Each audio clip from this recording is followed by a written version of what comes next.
Haduh kumba praspa lai pundri Tylli ki Shnong Meghalaya ki jingkyrshan nak Sorkar Pdeng lyngba ka tribal ministry nak bynta ka par ha ki Shnong ki thaw ya ka iathuh Myntri Rangbah ka jylla Conrad Sangma ha ka jingiakren ki nongthoh khubor ha ka tarik Naitung arpoi Conrad iathuh ya ka hadien bula phai na Delhi ban iakynduh Myntri ka tnad tribal affairs nongbah Delhi. The government of India, the tribal affairs ministry,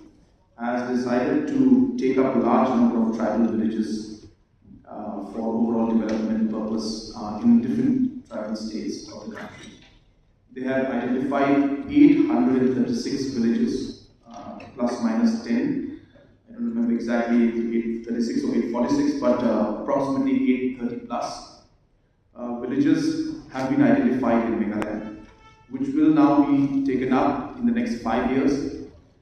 for overall development and gap funding in whatever areas that are required. Haka joga por Conrad iathuh bah ka jingle joga usha Delhi iakynduh ru ki babon ki mentri kenthob Myntri ka tnad pule banyakren halor ka jingshnai ki school Ikalavya lani ki residential school haka blathung ka task force committee ban clear do Conrad bar kenthob ru ki nongmi khmat ka Manipur Industrial Development Corporation ka ban shnai ki school. Some of the more important meetings were with Tribal Affairs Department, and an important issue there which we discussed is the Honorable Education Minister has already given you details, but I'll just add to it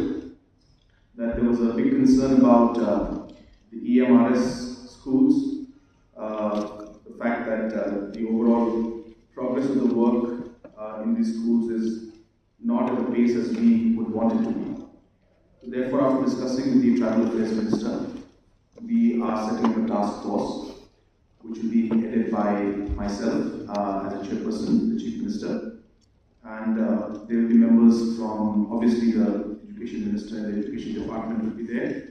and the members from WebCos, which is one of the implementing agencies, and the MIDC, which is the Manipur Industrial Development Corporation, and officials from the Ministry of Tribal Affairs.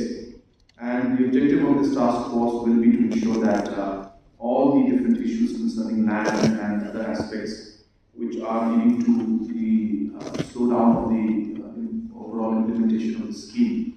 will be taken up by this task force.